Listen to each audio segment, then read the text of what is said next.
Hello hi, मेरा नाम doctor Sandeep सराल है। आज हम बात करेंगे एसिडिटी के बारे में। हमारे पेट में जो एसिड होता है, इसका मेन फंक्शन होता है डाइजेस्टिव एंजाइम्स को एक्टिवेट करना। एग्जाम्पल के तौर पे पेप्सिनोजन पेप्सिन में कन्वर्ट होता है, वो आपके प्रोटीन डाइजेशन में हेल्प करता है। सेकंड, खाना खाते समय अगर इन्फेक्शन बॉडी में एंटर कर जाता है, ये उसे खत्म कर देता है, डिसइंफेक्ट कर देता है। इंसानों के पेट में जो एसिड होता है वो शाकाहारी जानवर और मांसाहारी जानवर से भी ज़्यादा स्ट्रॉन्ग होता है।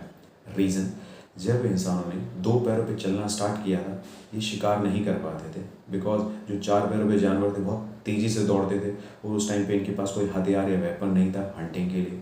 तो जो भी बचा कुचा होता था ये वो खाते थे, उसमें इन्फेक्शन होता था ज़्यादा, उसको डिसइंफेक्ट करने के लिए इन्हें स्ट्रॉन्ग एसिड की ज़रूरत होती थी। जितना भी एसिड होता है सिर्फ आपके स्टमक में रहता है, फूड पाइप में एंटर नहीं करता, बिकॉज यहाँ पे एक गेट होता है जिसे हम कहते हैं लोअर इजोफेजियल स्फिंक्टर, LES। ये कुछ कंडीशन में रिलैक्स होता है, जब हम खाना खा रहे हैं, कुछ स्वेलो कर रहे हैं, तब रिलैक्स हो जाएगा। ओवरवेट है, ओवर ईटिंग हो रही है, बहुत ज़्यादा कॉफ़ी, चॉकलेट, अल्कोहल, स्मोकिंग की वजह से जब ये रिलैक्स हो जाता है तो एसिड आपका फूड पाइप में एंटर करता है और ये आपकी सलाइवरी ग्लैंड को स्टिमुलेट करता है और वहाँ से निकलता है सलाइवा। सलाइवा इस एसिड को न्यूट्रलाइज कर देता है, बिकॉज सलाइवा एक नेचुरल एंटी एसिड है। बट जब ये एसिड फ्रीक्वेंटली आपके फूड पाइप में एंटर करता है तो ये इन्फ्लेमेशन क्रिएट करता है यहाँ पे, जिसे हम कहते हैं ईजोफेजाइटिस। पेशेंट सिम्टम बताता कहता है छाती में जलन महसूस हो रही है, ऐसा लगता है गले में कुछ फंस सा गया है, खाना खाते समय, निगलते समय तकलीफ होना या दर्द होना, मुंह में सलाइवा भर जाता है या फिर खट्टी डकारें आती हैं। स्टमक के अंदर इतना एसिड है, वहाँ कुछ इम्पैक्ट नहीं पड़ रहा, बिकॉज एक तो म्यूकस लेयर है, सेकेंड बाइकार्बोनेट की वजह से एक बैक्टीरिया होता है जिसका नाम है हेलिकोबैक्टर पाइलोरी। इसे इनिशियल इन्फेक्शन के लिए चाहिए कि एसिडिटी कुछ कम हो जाए, भले ही वो टेम्परेरी हो।